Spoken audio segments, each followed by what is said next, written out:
What's up, BooTube? Now starting, like I said in the previous video, if you've seen it, I am blowing through The Flash Season 2 because I missed a lot of episodes. I believe when aired, I only watched maybe, out of the 6 episodes that aired, I was only able to catch 3 of them when they actually aired. So that means I missed like half of them. So I finally caught up. Well, wait, no. I only watched 2. I strike that. I missed 4 out of 6 episodes. So I finally caught up. And now we're doing this Let's Go reaction rants to Flash Season 2. Starting now, Episode 2, titled The Flash of Two Worlds. So, we left off in Episode 1 with Jay Garrick. Oh, Jay Garrick. But anyway, Jay explains that he is from a parallel Earth, and that in his parallel Earth, he's the Flash. And I was like, okay, so they're kind of going for that Earth 2-ish kind of thing. The New 52 Earth 2 thing going on, because I'm not sure. Like I said in the previous video, I have never really read the New 52 book, comics. But from what I heard that in the New 52, Jay Garrick is the main Flash of Earth 2.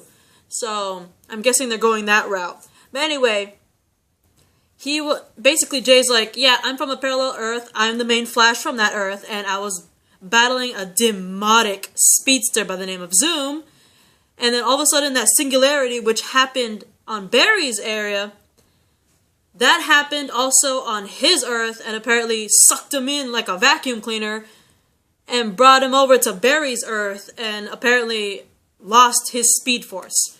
So anyway, like, Dr. Stein's like, ooh, you know, Jay's story could be possible, the whole multiverse thing. And when I heard the multiverse theory, I was like, good job, CW, The Flash, for putting multiverse. And I'm sorry if it's, like, freakishly dark. I am trying to get some... Can you see me here? No? I'm trying to get some light. I really am.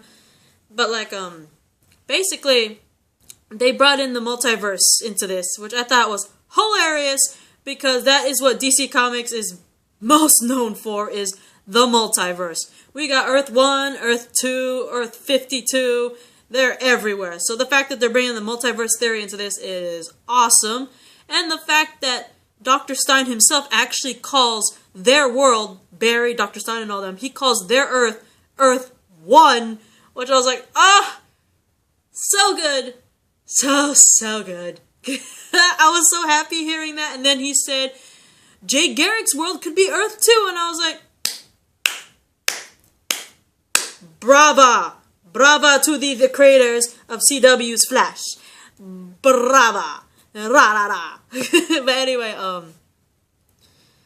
anyway, I thought that was really awesome. That was just beyond cool. And I geeked out like crazy already with Jay and Zoom. But hearing multiverse and hearing Earth 1 and Earth 2, that made it just absolutely beautiful for me. But anyway, like, seeing Zoom arrive and bring another metahuman from Earth 2, named the Sand Demon, to kill Barry. I'm not sure if he's actually in the comics. I'll look him up later, because I don't really remember him. But anyway, he brings over Sand Demon to kill Barry. While the two are fighting, the Sand Demon escapes. And this is another cool thing that I saw. Cisco's metahuman powers are getting more into effect here, because when he's analyzing the leftover sand, he ends up getting another vibe moment where he pretty much gets a flash of light between him and Barry. And so basically, Cisco's powers, as we all know, Cisco is vibe in the comics. And you see he has his metahuman powers and all that, and just seeing his powers progress just by touching things, it's really interesting. I will get into that sooner or later, but just want a brief introduction to that. But it's really, really cool. I thought it was pretty badass. But anyway, the Sand Demon ends up kidnapping... Hang on. Was she in the first episode?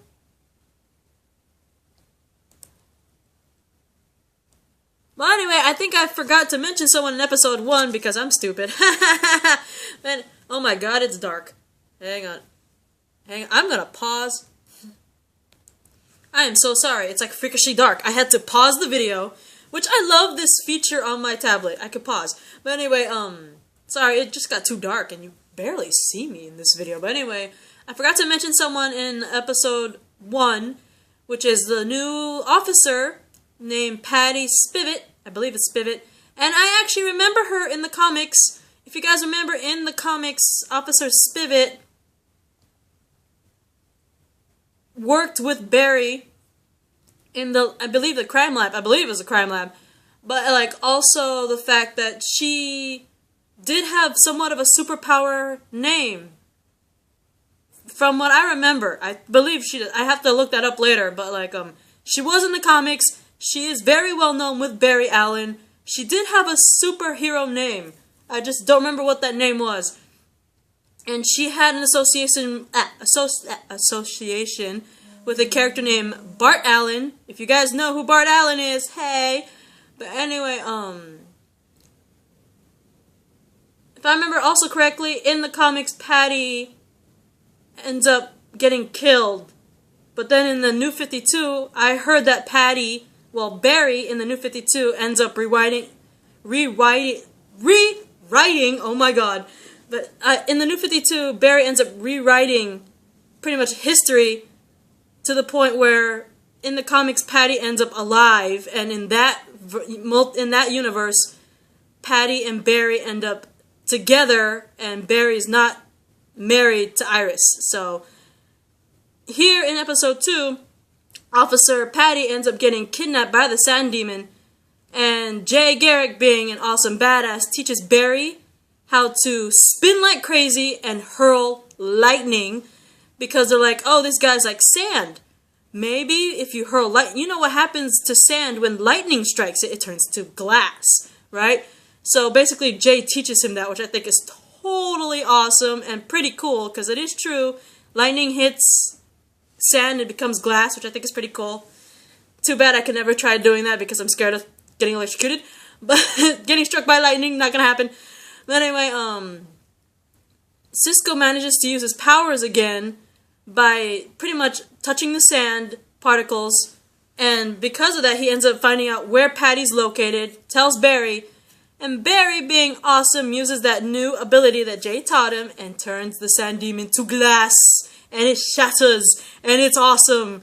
And I love, it's one of the few moments in life where I actually like Mother Nature / science, because that's pretty, I call that Mother Nature science, because it's literal lightning hitting sand, and sand's not man-made, that's literal nature. And so is lightning. So I call that Mother Nature science, and it is awesome. But anyway, Officer Patty Spivot manages to convince Joe to join the Metahuman Task Force, because we find out the reason why is because if you remember those two brothers in season 1, remember when the particle accelerator, before it exploded, there were these two brothers that Joe was going after? It turns out one of those brothers actually killed, I believe, Patty's father? You could totally quote me if I'm wrong, but I know that one of those two brothers actually killed one of her relatives at the bank. I believe it was after I'm not sure if it was after or before the particle accelerator, but one of those two brothers was at a bank where Patty's loved one was and ended up shooting him and dying, and then, oh yeah, it was before, because she said, she shot my, I think, father, I believe it's father, she's like, he shot my father and then he ends up with powers, or something like that, right? That's the reason why she wants to join the Metahuman Task Force. So I feel for her on that one. I would, if someone killed a member of my family, ended up getting superpowers and killing more people, I would want to join a Metahuman Task Force. So, amen to Patty Spivot. But anyway, Cisco manages to tell somebody about his powers. He tells Dr. Stein, but he pretty much asked Dr. Stein not to tell anyone else, because, you know, when Dr. Wells in season 1 got into Cisco's head, you know, it's like, oh, you're a metahuman, Cisco. I did that for you. You know, he got into his head, and he believes that this gift is like a curse, because like Dr. Wells manipulated into his mind, Dr. Wells gave him that power, and he doesn't like that. So he's like, I need to get a hold of these powers. I don't want anyone else to know. just you. Please, for love of God, don't tell anyone. So I understand why Cisco's going through that. But anyway, this is another cool thing that I love. Oh my god. Dr. Stein and Cisco were able to find out how many breaches happened on Earth when the singularity happened, and guess how many? I love the numbers so much. Dr. Stein and Cisco said they located 52 breaches with the other Earth. 52, which is a little hint Easter egg to the new 52. Hey, again with the CW and Arrow. Flash! I'm sorry, Arrow! But anyway, that was a good one. The creators of Flash, CW, very good, tying in New 52 on that. That was brilliant. But while they're showing the team about the 52 breaches, unfortunately, Dr. Stein ends up collapsing. And if I remember correctly,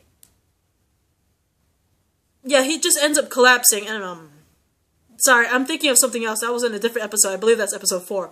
But anyway, I'm not sure if it's episode 4 or at the end of this episode, but before Dr. Stein collapses, all of a sudden, like, he gets all fidgety, and then the firestorm flames come out, right? You know, when he was with Ronnie and he turns a firestorm, flaming head and hands and all that. That happens, but then while that happens, all of a sudden the flames turn blue.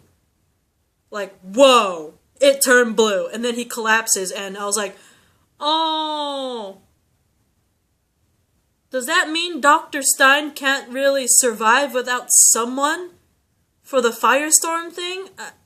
It kind of sucks then, if that's the case, because they seemed to manage fine when Ronnie and him and Dr. Stein were separate. I mean, they lived separate lives, but is it because Ronnie's possibly dead? Is that the reason why Dr. Stein can't be stabilized? Because his other half, which is Ronnie, is possibly dead? Because they seem to live just fine when separate bodies, so I'm only guessing with the possibility of his other half, Ronnie, being dead, maybe he can't hold on to the Firestorm Matrix. I don't know. But so many Easter eggs, and I love it, and I can't wait to talk about the next episodes. So I'll see you for the next episode of The Flash, Season 2, Episode 3, Family of Rogues. And you know what that means when you hear the Rogues. Captain Cold. And it says Family of Rogues. And we all know that Captain Cold has a sister called, her name is Lisa Snart, aka the Golden Glider. So I can't wait to talk about that. And I'll see you in the next video, guys. Bye, little.